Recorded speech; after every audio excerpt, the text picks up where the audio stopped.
welcome back to my channel. Thank you so much for tuning in. If you haven't subscribed, please make sure you do the right thing and you subscribe. I am Masiko Praise, but I go by Masi. So in today's video, I got a request to do tips for teaching practice.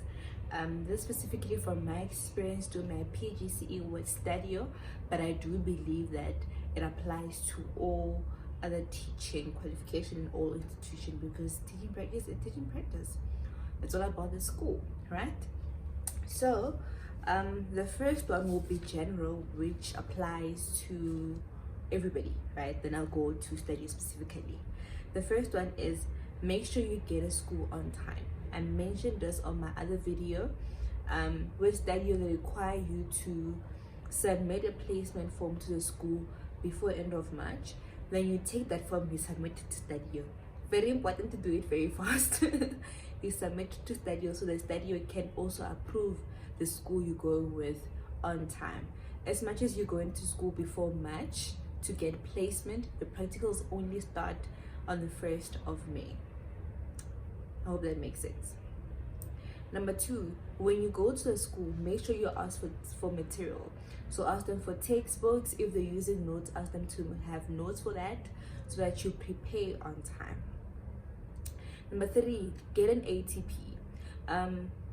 Don't use a general ATP. ATP is annual teaching plan, where it plans out which units they are supposed to teach at a specific point, right?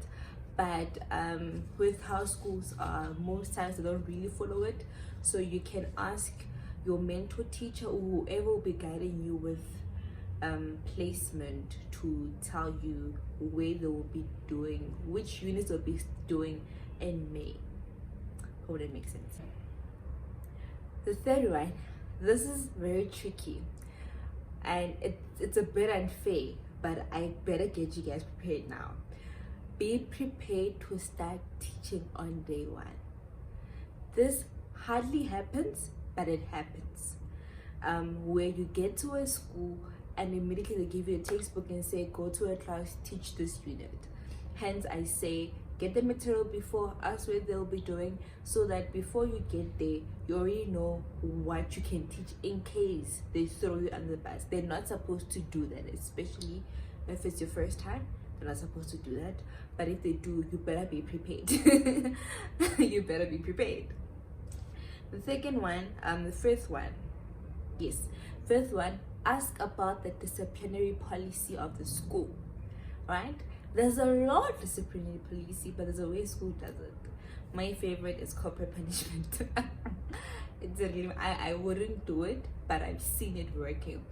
So that you don't find yourself in a space where you apply something that they don't apply in school.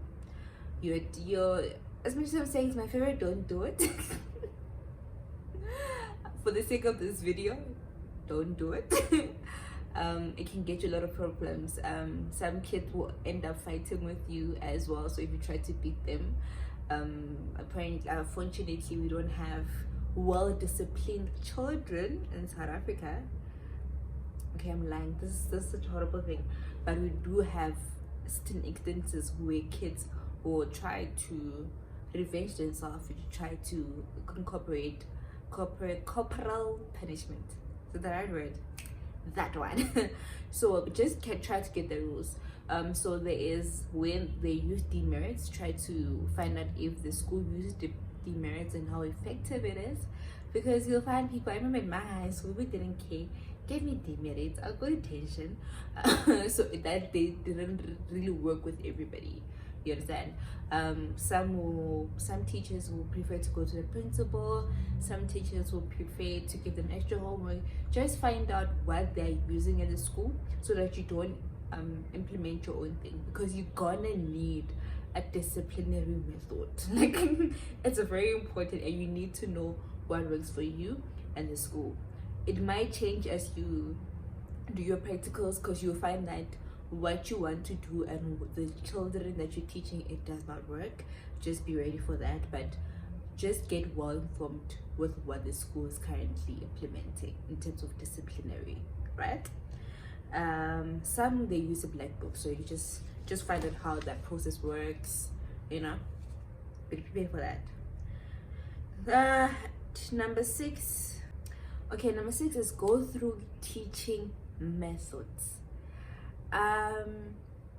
One thing I loved about doing education is that it got me exposed to teaching method.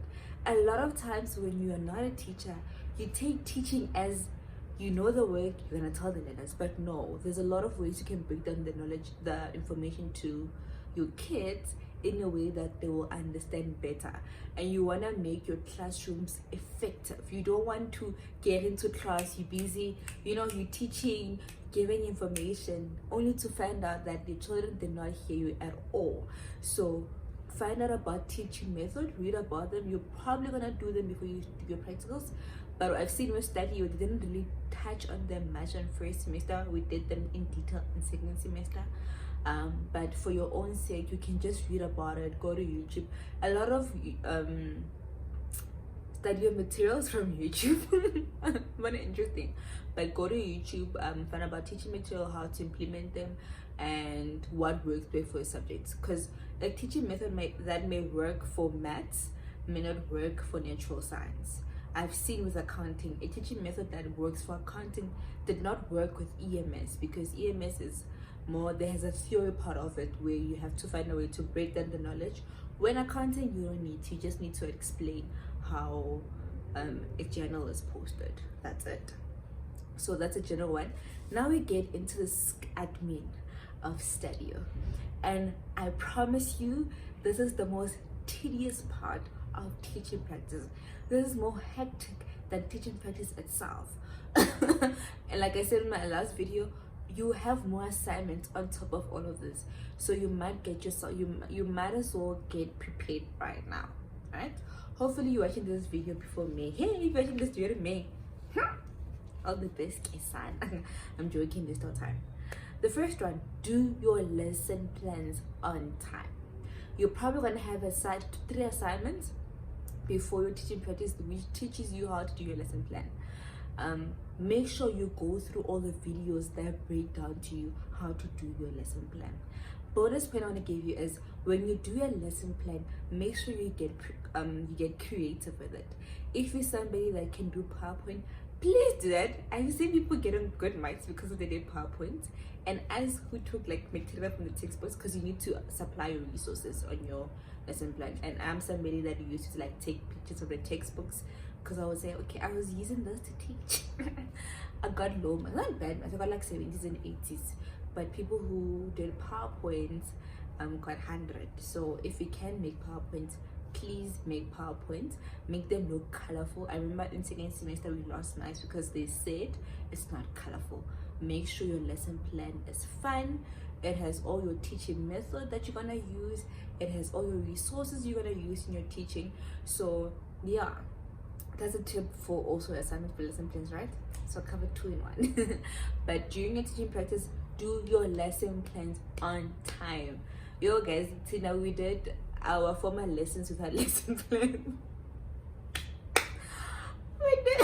we did lesson plans after formal lessons, and it was a tedious assignment. Like, I wouldn't recommend it.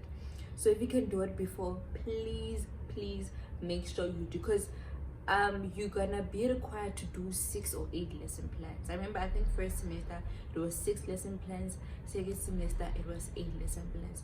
Oh, while on that topic, I didn't write this thing down.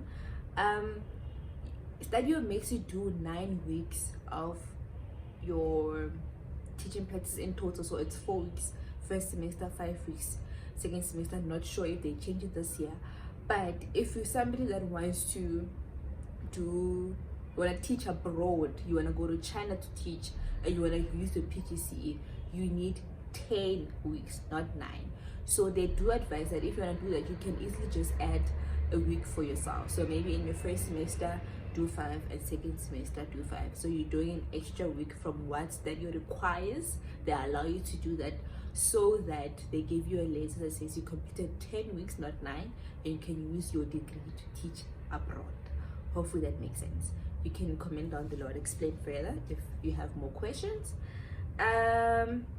Make sure you update your daily tracker. I'm not sure it's a planner or tracker or what, but at most do it you're supposed to do it every day, right? But like if you failed, make sure before the end of the week or Saturday and Sunday you're done with what you've been doing for the whole year. So they gave you a pamphlet for that, so I'm not gonna go deep into it because you gotta have a format for that where you say I taught this grade, and they differ. I think sometimes they tell you what did you learn for the week, what is your objective for the week, and you also need to do extra curriculum. Guys, do them. If there's netball, get involved. If there is pageants, get involved. Do them. You're gonna need them for my next point, which says take pictures. So you need pictures as proof of evidence. It counts for marks. Just like when you take pictures, make sure that your learners do not appear. So make sure maybe your learners are behind when you're taking that picture, or it's just you doing that thing. So maybe if you're giving them food, it's just you pouring and giving them food. I was a judge during a pageant. It was just a picture of me judging, and you can see the learners behind in front of me, but you can see them from behind because they were looking at me, you know. So get to extra curriculum, take pictures.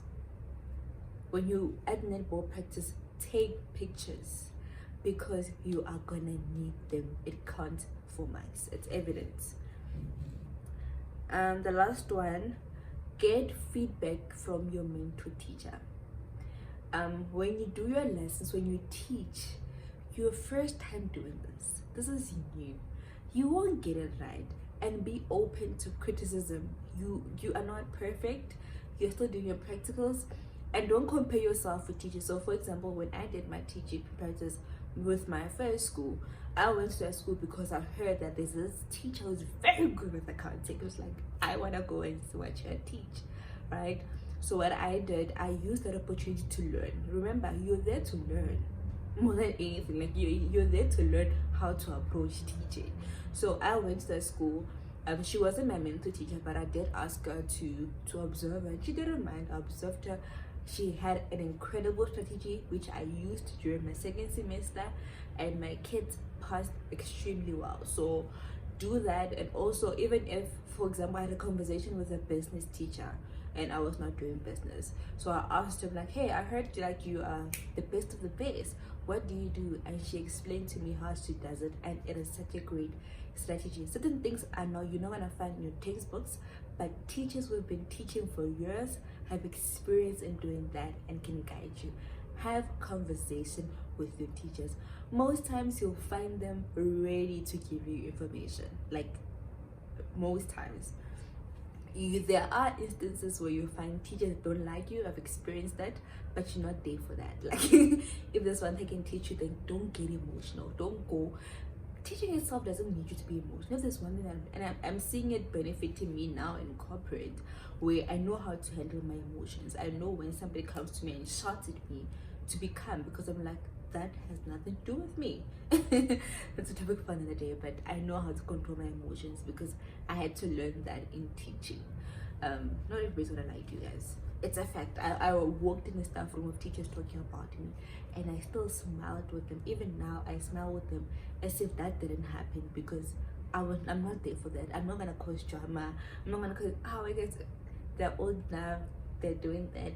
It's I know how to separate, to say that has nothing to do with me, but everything to do with you. So therefore, me, I won't entertain.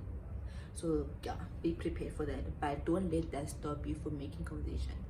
You can still learn from, so because sometimes people don't like you, but they can't tell you to your face. Like literally, they can't tell you to your face. So if they can't tell you to your face, and they fake around you, use that opportunity to learn. That's what you're there for. You're not there for politics, guys. Please don't get involved in school politics. That has nothing to do with you. And if you're not careful, sometimes they will use you as a weapon to fight their own battles. Please don't. Like, if you see something that's off, don't comment. Like, just I wasn't aware. Even if you were, and just move on. I made a mistake when commenting once. I regretted. So yeah, I made that mistake, so you don't have to. I think I covered everything. Yeah, I covered everything. I think everything was brief, was detailed. I was asked to do a video about EDSA. I'm still trying to find an approach on how to do it because I also saw my textbook. So as I'm gonna go through my textbook to go through my material on my laptop just to see what's happening in the module to remind myself. But if you have any specific questions, please comment down below and I'll answer them, or I'll do a video next time on your request, of course. So yeah, thanks so much for watching till this far. Thank you madam for your support. Do subscribe, do enjoy your teaching practice. It's a learning experience. You're not gonna get it right.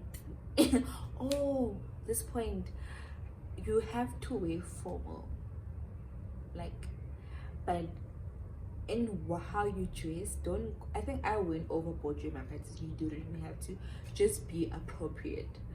Also test the environment.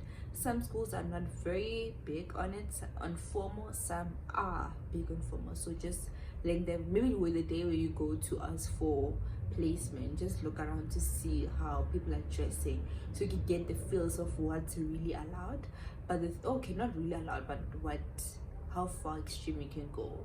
But one thing I can ask you is, can tell you, is be presentable. You can't have your breasts like I had a big problem there. Like guys, I'm still learning to wear a bra. Like I had to learn to wear a bra during my practicals. I'm not somebody who wears a bra because I have small breast, but I can't be in front of teachers and have my front of learners and have my nipples like this. So I had to learn to wear a bra so that my breasts look presentable, you know, they're not out there. So you can't do that. You can't wear like something that's figure hugging. It's very tricky when God blessed you with a body. But you can do it, but make it, it mustn't be sexy.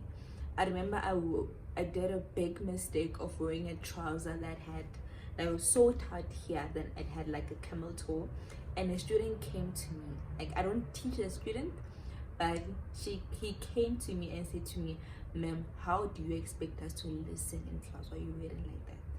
I'm not wearing like that where we can see, you understand, because they're kids. And one thing about especially in high school, the hormones are all over the place, so you don't want to provoke that. So be presentable, be neat, don't have the print coming out, guys, and trust me, they're gonna hit on you. They will hit on you, the skits. I had a grade 8 hitting on me. It didn't make sense, but yeah, you have to stand your ground. You have to really stand your ground, and you have to be, like I said, emotionally prepared. Be prepared to deal with teachers and learners as well. Also be aware that you're dealing with people that are so high in emotions. Like, what emotion with the hormones are all that. This is adolescent stage. Aba tshwarege banaba. Yo, banaba aba tshwarege. So as a teacher, I think that's why I love EDSA and EDSB, because it teaches you the psychology of how to deal with such things and to be prepared to deal with such things. And that's something that I'm so grateful that I did teaching for, because you have the emotional maturity to handle them. Don't take it too hard. Don't be emotional. Don't be hard of them, guys. They're just kids. Honestly, don't expect them to be like well behaved. Don't expect them to like really respect you. They're just kids. I had a great relationship with my second school. My grade 10 learners. Oh, love them. I'm gonna insert the video of me with them. Love them so much. Like, we were so chill towards each other to a point where they were comfortable around me. But I established the boundaries where they know when I say yay, they wouldn't look at me like the very same person that was smiling with them, because they know that now it's time to be serious. They will know, okay, now she's out, we're no longer laughing, it's no longer jolly, it's time to be serious. But don't always be serious, guys. Like, you will enjoy your practicals if you allow the students in your life. I'm somebody who did teaching because I love working with kids, so I loved interacting with kids. So if you do that, you're gonna really enjoy your practicals, but they're gonna give you a headache, by the way, because like I said, their hormones are all over the place. Anyway, let me end this video here. Thank you so much for watching. Please subscribe. We're on road to 1K subscribers this year. Aye, guys, I need to reach it. I worked hard. I put in the effort for that 1K. Like even now, I'm showing this video during load shedding within ring line because I wanna supply this content, and you have audacity to not subscribe. You watched till this far and you're not subscribing. Guys, don't do that. Don't do that to me. I'm gonna cry. Katala, guys. Thank you so much for watching. Bye.